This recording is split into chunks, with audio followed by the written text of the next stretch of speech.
Without the ones like you, who work tirelessly to keep things running, everything would suddenly stop. Hospitals, factories, schools, and power plants, they all depend on you. No matter the weather, emergency, or time of day, you're the ones who get it done. At Grainger, we're here for you with professional-grade industrial supplies.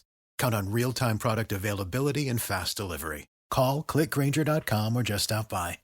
Grainger, for the ones who get it done.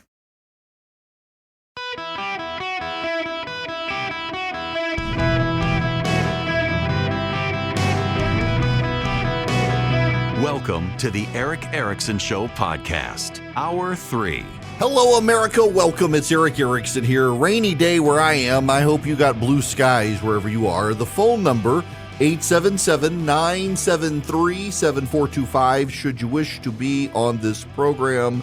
I want to start with a phone call before I move on to other subjects, because I really do want to move on to some other stuff, because I got to move on for my own well-being. I need to move on. But first, I want to go to Robert. Robert, welcome to the show. How are you? Doing well, Eric. Appreciate what you do very much. Thank you. I am looking at a map of the Gaza Strip as I speak, and it's a question that I have based on the news reports that I've heard. I'm looking at the southern end of the Gaza Strip where it borders on Egypt, and I see this Rafah, which, as I understand, is one of the gateways or the southern gateway out of Gaza into Egypt. Mm-hmm. And I've heard that Israel has bombed that. I mean, and I'm confused. I'm a big supporter of Israel, but I'm just confused. I appreciate some clarity on if Israel wants the Gaza citizens to leave. And I understand they got to control it because they don't want stuff coming in. But if they want the Gaza citizens to leave so they can do what they need to do militarily, why would they want to strike or bomb the Rafah? I know exit? the answer to this one, actually. So do you have your map in front of you? Yes. Okay, so if you see Rafah, I don't know if you can zoom in or not, but towards the south end of Rafah, there is a gate, Al Tayara Gate, and it runs through the Rafah Crossing Street, and it goes to Salah Eden Al Ubur Street, which runs all the way up to the north end of the Gaza Strip. There's a reason Israel bombed it, and they did bomb it. They admit they bombed it. The biggest tunnel in the Gaza Strip goes right under that road into Egypt to bring in weapons for Hamas. I wanted to collapse the tunnel. They had to collapse the tunnel to stop the flow of weapons, and they built it intentionally to be along the same road so that if Israel bombed it, they would have to bomb the exit. Yeah, I got it. That's what they did. I mean, keep in mind, and this, y'all, I'm not making this up at all, and Robert knows I'm not making this up. So Rafah is on the south end.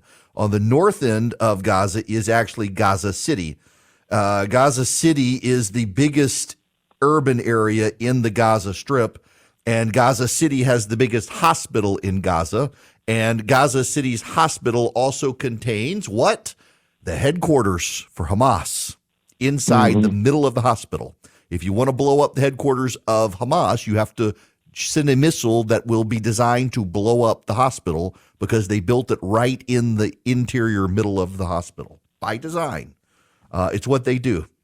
So, yeah, it's a horrible situation. Israel wants them to flee. Israel says, please leave. This is where you need to go. And then they've got to blow it up because the biggest tunnel to supply weapons to Hamas, and that tunnel, by the way, goes miles from Egypt into Gaza to funnel supplies for Hamas from the Iranians and others. So what happens is the Jews, the Israelis, have blocked off the port in Gaza because so many arms were coming in from the North Koreans, the Chinese, the Iranians. So they blocked it off. So what the Iranians and the Chinese and the North Koreans do is they drop it off there in the Red Sea, and it is funneled up to the tunnels in Egypt by caravan and run underground into Gaza for Hamas. And so if you want to stop it, you got to blow that up. And Hamas, by design, built the tunnel to be under the road so that if people were fleeing Gaza, they would be blown up by the Israelis too. And so they've created a no-win situation for the Israelis.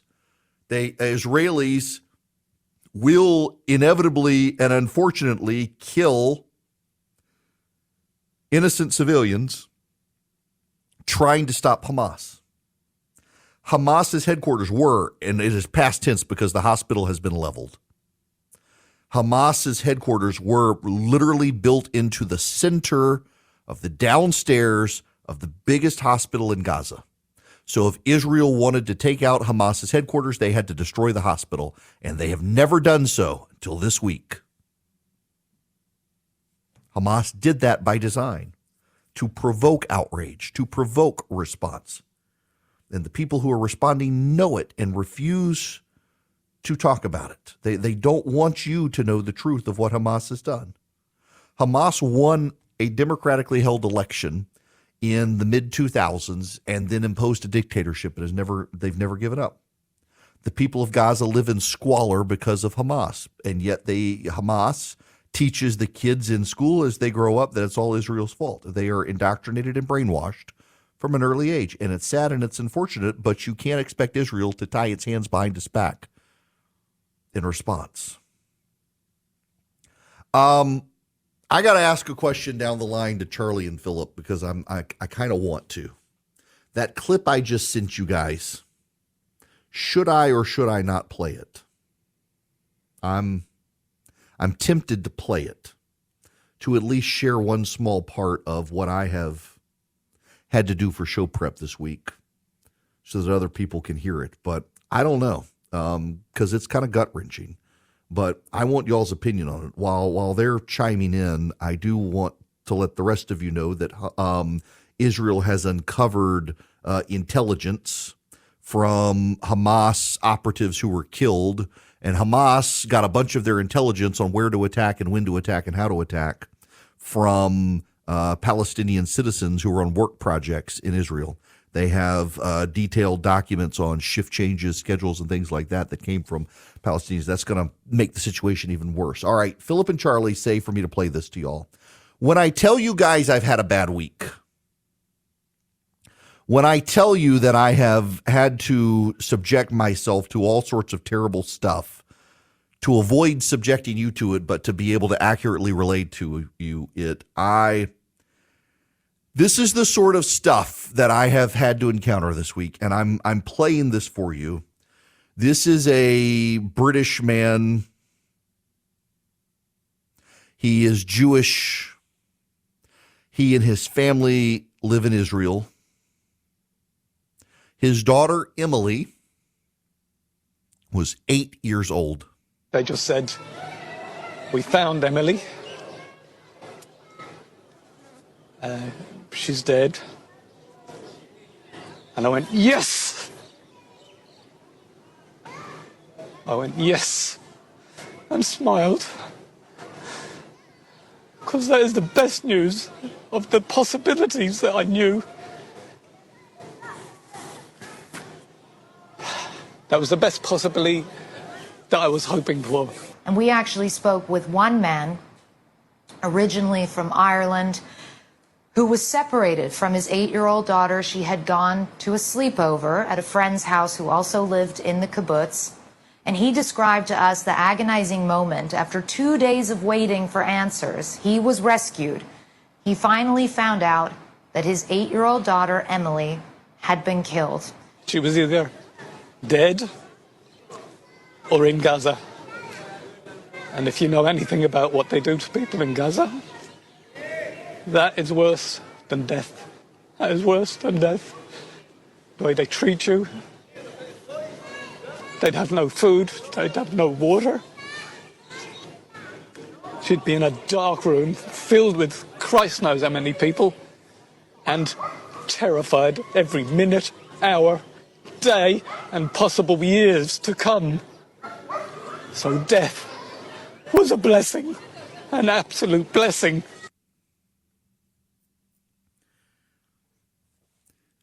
That's heavy stuff.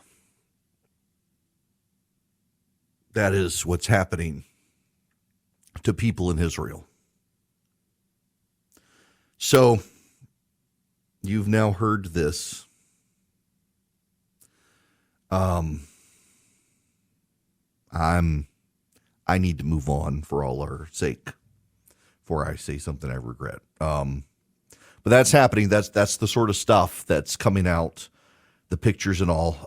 There is some breaking news to deal with. Bob Menendez, the chairman of the Senate Foreign Relations Committee, has now a superseding indictment has been filed by the federal government. He's now accused specifically of acting as a foreign agent for Egypt while helming the Senate Foreign Relations Committee. Pretty big deal. Federal prosecutors accused Senator Menendez on Thursday of secretly acting as an agent for the government of Egypt while serving as the chair of the Senate Foreign Relations Committee, adding to the slate of criminal charges for which the New Jersey Democrat was indicted last month. Prosecutors in the Manhattan U.S. Attorney's Office unveiled an updated indictment adding the charge of conspiracy for a public official to act as a foreign agent, alleging Menendez, his wife Nanine Menendez, and a New Jersey businessman Wael Hana used his Senate position to benefit the government of Egypt without registering as a foreign agent. The new indictment comes 3 weeks after a federal grand jury charged all three with conspiracy to commit bribery, conspiracy to commit honest services fraud, and conspiracy to commit extortion. The set of charges centered around Menendez's alleged efforts to advocate for Egypt. Keep in mind, Egypt right now says they notified Israel 3 days before the attack that the attack was coming and it fell on deaf ears. And right now, Egypt is refusing to allow citizens of Gaza to leave Gaza to come into Egypt. They've sealed up their border. Israel is telling the people of Gaza, you got to flee, you got to go to Egypt. And Egypt is saying you can't come here, putting the people of Gaza in a very precarious position. But that's not Israel's fault. Israel's got to respond to the brutality of what happened. They've got to respond to Hamas. And part of that is going to involve going street to street, fighting Hamas in Gaza. They're gearing up right now to open this front. It's a dangerous situation. And Bob Menendez, senator from New Jersey, who, by the way, is saying he intends to run for re-election because he's completely innocent. That Bob Menendez is doing this with Egypt. How can the Democrats in the Senate continue to allow this man to be chairman of the Foreign Relations Committee? Chuck Schumer left him there knowing he was under federal investigation for stuff that happened while chairman of the Senate Foreign Relations Committee. Chuck Schumer has allowed Bob Menendez to stay in that position, could have removed him from the position, and he didn't. Now Menendez says he's going to run again. And you've got the superseding indictment coming out that he was acting as a foreign agent for Egypt while chairman of the Senate Foreign Relations Committee. How can the Senate Democrats allow this man to stay on that committee? It is beyond me. I have no idea. And yet here we go. Now on the House side, my goodness gracious, on the House side, they can't come to terms about a Speaker of the House. The Republican conference agreed by majority vote to go with Steve Scalise, but a number of the Republicans are saying, nope, not going to do it. I'm only going with Jim Jordan. Scalise is struggling to coalesce Republican support, even with the backing of Jim Jordan. Kevin McCarthy says Scalise has a big hill to climb, not going to help him. He feels betrayed by Scalise. Jim Jordan has come out and said he's willing to help Steve Scalise become the Speaker of the House. Republicans and conservatives are attacking Jim Jordan for deciding to help Steve Scalise because Jordan's a nominee. But you got Republicans, conservatives, Nancy Mace, Marjorie Taylor Greene, Bob Good, Matt Gaetz, and others saying they will only vote for Jim Jordan, putting him in a very difficult position. What a mess in the House. Keep in mind, until the Speaker is elected, they cannot advance any legislation, including aid for Israel. So pressure is being brought to bear to try to get over this and find a Speaker. Maybe what they need to do is just ratify Patrick McHenry as Speaker for like 3 weeks and say in 3 weeks, we're going to toss you and find someone else, but we got to fund Israel. So lock you in. You're no longer Speaker pro tempore. You are the Speaker, and in 3 weeks we'll find someone new. But they instead want to try to figure out a way to cobble the votes together and see if they can get Scalise or Jordan in there, and this is going to be a messy process. House Republicans always making it about themselves in times of crisis. Guys, if you're a small, mid-sized business, you're struggling with HR issues, you have employees not showing up, or you got to do a termination, you need onboarding of employees, maybe there's a sexual harassment complaint. You want an HR manager. You don't want to be the bad guy with your employees. Bambee can play the role of HR for you. $99 a month, available by phone, email, real-time chat. They do onboardings, terminations. They help your team members get to peak performance, and your business stays compliant with changing HR regulations, regardless of which state. They're great. Now, they're U.S. based. You got somebody to talk to who's dedicated to your team. They give you access to HR expertise, and they add personal touches. So even though they're outsourced by your company, they really feel like they're a part of your team. That matters. Go to Bambi.com right now. Type in Eric Erickson under podcast. When you sign up, it'll help my show. Bambi.com, Bambee.com, Bambi.com, Eric Erickson in the podcast tab. Welcome. It is Eric Erickson here. Delighted to have you with me. Gosh, it is just... There's a lot of news, and so much of it is about Israel. And believe it or not, I'm working hard to find other stuff to talk about.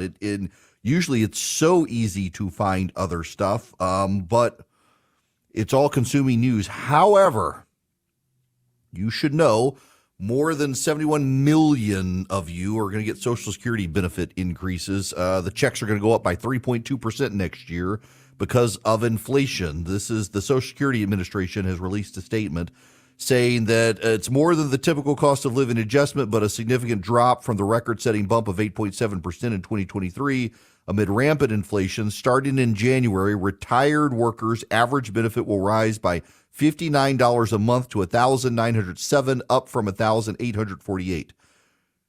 According to the chief executive of the AARP, retirees can rest a little easier at night knowing they will soon receive an increase in their Social Security checks. We know older Americans are still feeling the sting when they buy groceries and gas. That's true.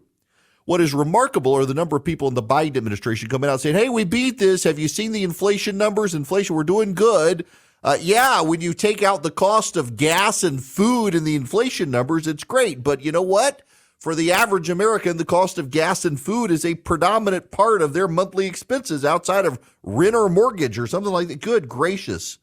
This rah-rah rosy picture that the economy is suddenly healed really is disconnected from the reality of what's happening in America, where the cost of living continues to go up. You don't realize this, like prices aren't going down. They're just going up slower. So instead of going up 8%, they're going up 2.2%. But that still means they're going up, and your income is still not catching up to the rate of inflation. It's getting closer, but it's not there yet. You're still losing money from 3 years ago. But spin it they will. Spin it they do, because spin it they can, and the press will let them get away with it. So much distrust of the American media, and spreading the propaganda for Hamas is not helping so many media outlets right now. I gotta credit not just Fox News, but CNN as well. And CNN's ratings have soared in large part because they have so many on-the-ground reporters who are willing to go to war zones and report accurately on what's happening, and they're not Hamas sympathizers. They got a couple there, but most of them aren't. And so God bless them for their really good coverage. CNN's coverage right now with this war in the Middle East is actually far deeper, broader, and better than any other network, including Fox, just because CNN has so many resources to bring to bear to be able to cover it. So good for them. It's compelling watching. That interview I played with the father was from CNN. Now I got to tell you about the Eden Pure Thunderstorm 3-pack. You can get 3 of them at EdenPureDeals.com. If you put in my name, Eric, E-R-I-C-K, you'll see the discount on the box. On the front page of the website, you put in Eric, E-R-I-C-K. You get 3 Eden Pure Thunderstorms. What are they? They're air purifiers. So they get rid of the dust and the pollen floating in the air. They get rid of the mildew. They get rid of the bacteria. But where they really shine, where I use them, they're odor eliminators. They wipe out odors. Pet odors, litter box odors, smoke odors, cooking odors, musty odors. The Eden Pure Thunderstorm wipes them out. You can get one for upstairs, downstairs, your basement, your RV, your travel bag like I do. I travel with mine. I can plug it up in a rental car that has a USB outlet. You can power it by USB, or I can plug it directly into the wall, and it just works, wiping out odors. EdenPureDeals.com is the website. The discount code is ERIC, E-R-I-C-K. You get 3 of them for less than $200. You're saving $200, and you get free shipping. You get all of this at EdenPureDeals.com. The discount code, ERIC, E-R-I-C-K. Hello and welcome. It is Eric Erickson here across the nation. The phone number, 877-973-7425. I'll go to the phones here. Sim, I want to go to you first. Welcome to the show. Hi. Thanks for having me, Eric. Sure. So I'm calling. I live here in Atlanta. Our youngest son, a couple of years ago, went to Israel to protect us. We lived in Israel when he was very, very young, and 2 buses exploded from our neighborhood in back-to-back weeks. And he asked at that time, he's 3 years old, why do bad things keep happening here? Fast forward, he graduates college. He says he has to go to Israel to help protect. He was passed on and got into the top anti-terrorist special ops unit. The reason I'm calling is to tell you about the training he had, what remembered at the time. It was all about what you say in Hebrew, kvod ha'adam, the dignity and the holiness of the human being. And his commander said, I'm not talking about Jewish human beings, all human beings. And we're going to teach you how to kill and how to be able to block out everything that you feel in order to kill in that moment. But it's just to kill evil, evil people. My son, who was one who burst through the doors, carried candies in his pocket every single time they went, and learned in Arabic how to say, you're safe, stand here, we will protect you. And he would give the children candies. These terrorists were hiding behind the children, in other rooms. And the soldiers would put their life on the line before they would harm the children. And I just thought it important that your listeners understand how these anti-terrorist units are trained. Oh, that's good. Listen, thank you very much for sharing that, and also I hope people understand what you're saying, that the Hamas terrorists would use the children as shields to protect them from the Israeli soldiers, so that they could have the opportunity to shoot the Israeli soldier, and if the child died, they were collateral, and the Israeli soldiers worked to protect the kids. It's that sort of stuff just gets overlooked by so many people who want to morally equate the two sides. Sim, thank you very much for that. 877-973-7425 is the phone number. Bob, you're going to be up next. Welcome. Hey, Eric, how you doing today? Good. I'm going to vent a little bit, and it's not off the subject necessarily. I followed many of the rising stars under Trump, and I was impressed by Gates. My opinion has changed. I think that group of 8 should consider their positions. They are putting at jeopardy. It's all presentation and credibility. And the Republican Party has to prove they have the dedication and establish the confidence of the American public in them so that they can move ahead with their legislation. And this action by Gates and that group, they could have done that later. They didn't have to do it now. They could have waited, gotten through legislation, and slowly built a group understanding and trust and responsibility amongst themselves that they should, in fact, and do, in fact, have the same objective in mind for the American people. And what the gentleman said just before me, I believe, excuse me. It's all right.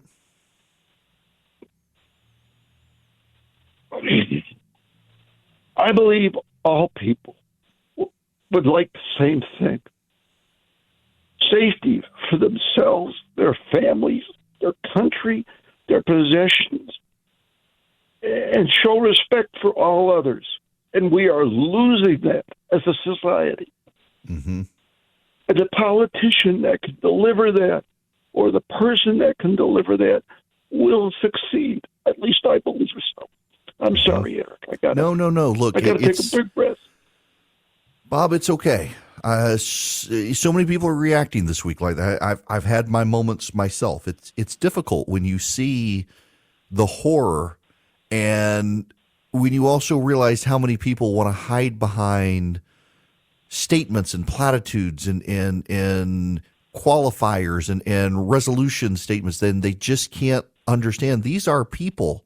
These are human beings who were murdered by monsters. That it's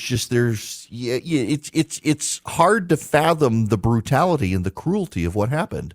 And particularly we in the West, we tend to abide by the rules of war that Hamas does not. Yes, and we have a group of I never thought I'd live through this. I mean, I was taking the SATs the day after JFK was assassinated. I've seen the Vietnam War and a lot of other things. I never thought I'd be living in the United States when I'm hearing people who were brought and allowed into this country to, they have a right. We give them that right and freedom of speech. But to denigrate our Constitution, our country, its principles, I just find it, I can't accept it. And I think that if a lot of Americans get upset, I mean, we could have serious violence in this country. Yeah, I wonder about it sometimes. I mean, Bob, listen, I'm going to let you go there, and thank you. I understand your emotions in this. It's really, really hard to coexist with people who say, dead babies? Yeah, but Israel cut off power to Gaza. It's really hard to coexist with people who morally equate cutting off power to Gaza with chopping off the heads of babies. It's very hard to do that. And Bob, as to your other point, I'm going to get blowback from real good friends of mine for saying this, but I'm going to say it anyway because I believe it. Not afraid of, like, I've made everybody mad this week. I criticized Charlie Kirk in the Associated Press, and he deserved to be criticized. Candace Owens, Andrew Tate, Tucker Carlson. I'm criticizing everybody this week on the right and the left. Everybody's lost their minds, it seems. Let me say this. The reason the United States government cannot pass an appropriations to help our allies, the Israelis, is because Matt Gaetz had a temper tantrum, hated Kevin McCarthy, and led a movement to oust him as Speaker. And the House of Representatives is paralyzed until it gets a new Speaker. No, not a single person on the planet, from Matt Gaetz to Benjamin Netanyahu, knew what Hamas was about to do. But events change things. And the events of Matt Gaetz deciding to oust Kevin McCarthy as Speaker have thrown chaos into a process where we need less chaos. And the most damnable thing about it all are the number of people in the House of Representatives who are still engaged in performance art instead of actually rising to the occasion, like Nancy Mace putting on her white shirt with her red letter A for attention as her scarlet letter, as we've got dead babies in Israel and she wants all the attention on her. Y'all, the reality is this. The reality is this. If we want to stand with our friends, the Israelis, and we want to help them, you got to have a Speaker of the House. And these Republicans in the House of Representatives, provoked by Matt Gaetz, who are taking a my way or the highway, I will not compromise approach, okay, that's fine, but in a moment of crisis, at some point, you got to rise to the occasion and do something. And if not you, someone else. I would much prefer Jim Jordan to be Speaker of the House of Representatives, but a majority of the Republicans in the House decided to go with Steve Scalise. And these holdouts, what they're hoping to do is get the Democrats to go along with Steve Scalise so they can forever tar and feather him as a man-made Speaker by the Democrats. It is all a political ploy. And at this point, you got to grow up, stop the gamesmanship. There are serious, serious issues at stake on the world stage. There are serious issues at home. None of them can be addressed because Matt Gaetz had a temper tantrum. Yet Matt Gaetz deserves a lot of the blame for the dysfunction going on right now in Washington, D.C., where our side can't get its act together because McCarthy's gone right now. We have no speaker. And the Republicans voted to find a new speaker. They voted for Steve Scalise, and you've got a handful of Republicans. They can only lose 4, and you've got more than that saying, no, I'm only voting for Jim Jordan, no one else. Even Jim Jordan's like, no, guys, we need Scalise. We got to get this over with. We've got to do something. I'm going to give him a nomination speech. I'd prefer Jim Jordan, but what I'd prefer even more is just for them to get this over with. Find a Speaker of the House, because there are so many things, pressing things that we've got to deal with. And we just can't. Now, I want to play for you Ron DeSantis' audio. I think it was on Fox. Pointing to one of those other big issues that the House of Representatives needs to be around to deal with. I would also ask the president to consider reversing his policies on the southern border. We are vulnerable when you have all these military-age men coming in. Do you think that our enemies have not been looking at that weakness? We know people from Iran have come. We know people from Russia have come. We know China and other parts of the Middle East. That is not good for the security of this country. Israel probably has the strongest border security in the world, and yet this happened to them. This is another thing that just kind of blows my mind. I mean, we know what the intelligence reports are. We know how many people from foreign countries, from the Middle East, that we have detained in, we've detained at the border. The number of people from Afghanistan, Iraq, Iran, Saudi Arabia, Egypt, Uzbekistan, and this administration still won't get serious about securing our border. Where are the grown-ups on both sides? Neither side is led by grown-ups right now. You've got Trump on stage giving Hezbollah a PR win by saying they're smart. You can say Hezbollah is smart. That's fine, but why do you say it on stage? They've already started turning it. They're regurgitating the clip into their propaganda channels. Donald Trump says we're smart. Listen to Donald Trump. Where are the grown-ups in the room instead of these octogenarian buffoons? It's a damning indictment on the state of this country and its people that this is the state of our politics. The people of Gaza put Hamas in power with their vote. Hamas then canceled all other elections, but it was the people of Gaza who put them there. And it is the people of the United States who put our leaders in office too. And people are stupid, and look at what we got. Now, let me tell you about Stamps.com before I go to break, because I use them. In fact, I just used it this morning. Stamps.com, they can save you up to 84% off USPS and UPS rates and automatically find the cheapest and fastest shipping options. I actually have done this. So this morning I went in, have to ship a package. I did it by UPS. I found it's not the cheapest, but it is the fastest. And I got it, and I arranged pickup, and they've already come by the office and picked up the package, and I did it all on my computer. I was able to print the label on the printer. I was able to put it on the package, and away it went. You can do the same thing. You get access to the post office UPS services you need from your computer or your mobile device 24/7. No lines, no traffic, no waiting. You can even order supplies from Stamps.com. Over 1 million businesses use them. I'm one of them. Sign up today. Use code ERIC, my name, ERICK, for a special offer. A 4-week trial, you get free postage, you get a free digital scale. You have no long-term commitments, you have no contract to sign. That's Stamps.com. You click on the microphone and you put in my name, Eric, ERICK. You got holiday shopping coming up, folks. You want to make it real easy to ship packages to friends and family, or if you're a small business, to ship packages for your small business, Stamps.com, click the microphone, put in my name, Eric, ERICK. Hello there. It is Eric Erickson here. I'm laughing at this. So the New York Times Magazine has done a profile of Taylor Swift.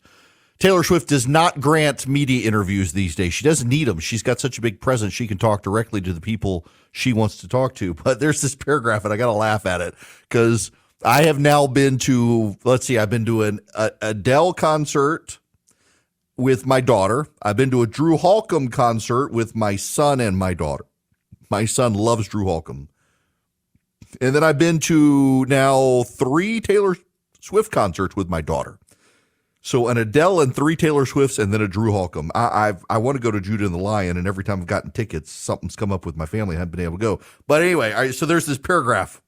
This is the writer writing from section 301 at the Santa Clara Arena, where Taylor Swift had been named the mayor of the city for the day. Swifty Clara, they changed the name to that day. We sit in section 301. We were enthralled by her, even though we couldn't actually see her from where we were sitting. All we could really see was a tiny figure in an angelic dress running across the stage down below. Our only proof that she was actually in the stadium was that the people close to the stage seemed to believe she was there, and we chose to believe them. But it didn't even matter that we couldn't see her. Our devotion is maximal. Her engagement is total. We were in a trance. It is. The reason I've been to Adele and Drew Holcomb, because a Taylor Swift concert is like nothing else on the planet. There are great concerts. An Elton John concert, well, he doesn't do them anymore now, but I'm told an Elton John concert is something to behold in terms of performance. I don't know that I've seen anything like a Taylor Swift concert. In the biggest arenas, she uses risers and stage production to try to get it as close to eye level as she can with everyone. This tour, she didn't do it as much. But in the last two, she did. I've been to 3 of them. I know. And it is a production, and she has made a ton of money. And now there are people who could not get into her performances in this country because of the ticket scalpers and all the problems Ticketmaster had. And I know multiple people who are going to Brazil to see her in concert because flying to Brazil, getting a hotel room, and buying the tickets for the concert is cheaper than it was to try to see Taylor Swift in this country, where you had to fly somewhere and get a hotel room and buy exorbitant tickets. The tickets are only $80 in Rio de Janeiro, and the round trip airfare to Rio de Janeiro is about $600 in economy for 2 people. Maybe it's $600 a person. That makes more sense. And then a hotel room for about $200. So you're paying what? 12, 13, 14. You're paying less than $1,500 to go round trip to a foreign country to see Taylor Swift. Now, the downside is that it's Rio de Janeiro, so they may lose their liver and kidney by going to Rio de Janeiro. They may lose their life going to Rio de Janeiro. But is it worth it if you're in the Swiftie cult? My kid is a Swiftie. She loves Taylor Swift. She recognizes they disagree on politics. She recognizes her worldview is different. She's mature. But she also loves her music. She grew up listening to her music.